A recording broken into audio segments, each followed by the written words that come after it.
There was a night you didn't pray out loud. You didn't fold your hands. You didn't whisper Lord under your breath. You didn't even close your eyes. You just sat there, broken, staring at nothing, and somewhere in your chest a scream went up that never reached your lips. You thought no one heard it. You thought it disappeared into the silence of your room, into the noise of your thoughts, into the exhaustion that made even words feel too heavy to form. But I need you to sit with this for a second, because what I'm about to tell you might change the way you see every single moment you thought you were alone. God heard that prayer, not the one you said, the one you couldn't say, the one that lived in your chest like a stone, the one that leaked out through your tears instead of your tongue, the one that showed up as you, staring at the ceiling at 2 a.m., wondering if anyone even noticed you were drowning. Most people think prayer is words. Most people think if you didn't speak it, God didn't catch it. But that's not what Scripture says, and that's not what your own soul already knows deep down. There's a groaning inside you that has always been louder than your voice, and today we're going to talk about it. Here's the hidden problem most Christians carry and never say out loud. We've been taught that prayer has to be polished, articulate, spoken correctly, or it doesn't count. So when life crushes us into silence, when grief steals our vocabulary, when shame makes us feel too dirty to even address God directly, we assume we've failed at prayer. We assume the silence means distance. We assume God is waiting on the other side of a door we can't even knock on because we don't have the right words. And that lie has kept more believers stuck, ashamed, and distant from God than almost anything else I know. But it gets deeper than that, because this isn't just about words missing. This is about you believing that your pain has to be presentable before God will look at it. This is about you thinking your mess has to be organized into a sentence before it qualifies as worship, as need, as a cry that reaches heaven. And if that's the lie living quietly in your soul, then you have spent years underestimating a God who has been listening to you long before you ever learned how to speak to him properly. Let's talk about the first place this shows up, because you'll recognize it instantly. It's 3 a.m. and you can't sleep. Not because of noise, but because your mind won't stop replaying a mistake, a loss, a fear you can't name. You don't pray. You just lie there. Your chest is tight. Your throat is closed. And in that silence, Romans 8:26 says something that should stop you cold, that the Spirit intercedes for you with groanings too deep for words. That means your sleepless silence was never empty. It was intercession happening without your permission, without your vocabulary, without your effort. Why is this spiritually dangerous if you don't understand it? Because if you believe silence equals absence, you'll stop showing up. You'll stop sitting in the presence of God during your darkest moments, because you'll assume he's not there unless you can perform words. And slowly, without even noticing, you'll start avoiding God specifically in the seasons you need him most, because those are exactly the seasons you have no words left. The fix is simple, but it will cost you your pride. Stop waiting until you can pray properly. Sit in the silence and just say, God, you know, that's it. That's the whole prayer, and it's enough. Pay attention to this next part, because this is where it gets personal. Think about the moment you found out, the diagnosis, the breakup, the betrayal, the bank account hitting zero, the child who stopped calling. In that moment, did you pray a formal prayer? No, you probably just stood there. Maybe you gasped, maybe you covered your mouth, maybe your body just went numb and nothing came out at all. That freeze, that gasp, that numb stillness, that was prayer. It was your spirit crying out in a language your mouth couldn't keep up with. David understood this. In Psalm 38, he says his groaning is not hidden from God, that his heart pounds, his strength fails, even the light has left his eyes, and none of that is spoken language. It's just raw human collapse laid before God, and God calls that valid. Most people miss this. God is not offended by your inability to articulate pain. He is not standing at a distance, waiting for you to compose yourself. He is close to the broken-hearted. Psalm 34:18 says. And it doesn't say he's close to the well-spoken. It says broken-hearted, crushed in spirit. That's the qualification, not eloquence, brokenness. If you've been avoiding God because you feel like your prayers are a mess, too angry, too confused, too silent, too raw, you've had the qualification backwards this entire time. Your mess was never disqualifying you. It was actually the very thing drawing him closer. But here's where it becomes dangerous. If you stay stuck in shame instead of understanding this, shame will tell you that your silence was doubt. Shame will tell you that because you didn't pray right, you don't deserve an answer. Shame will convince you that your unspoken cries don't count as faith. And slowly, it will separate you from the one person who was closest to you in your lowest moment. Don't let shame reinterpret your pain as failure. What felt like you falling apart in silence was actually you being held together by a God who translates groans into prayers you didn't even know you were praying. Now, let's go somewhere heavier, because I want you to really feel this.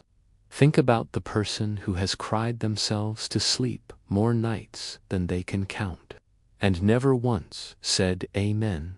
Think about the parent standing outside a hospital room, unable to form a single sentence, just staring at the wall. Think about the person driving alone, gripping the steering wheel, tears falling, radio off. Nothing said out loud, just silence and ache. If you've ever been that person, I need you to hear this clearly. That silence was never wasted. It was received. It was recorded. It was answered by a God who doesn't need your language to understand your longing. This is where it gets even deeper, because there's a second layer most people never talk about. It's not just the pain you couldn't speak. It's the prayers you were too ashamed to speak. The addiction you never confessed out loud because you didn't want to hear yourself say it. The resentment toward a parent you buried instead of bringing to God. The doubt about your own salvation that you were terrified to admit even to yourself. You thought if you didn't say it, it stayed hidden. But Psalm 139 says, even before a word is on your tongue, God knows it completely. That's not meant to terrify you. That's meant to free you, because it means you can stop performing and start being honest, since the performance was never fooling him anyway. Here's the practical danger. If this stays unaddressed, you'll keep carrying secret weight, thinking you're hiding it from God, when really you're only hiding it from healing. Confession isn't for God's information. He already knows. Confession is for your release. So the fix here isn't complicated, but it will feel uncomfortable. Say the thing.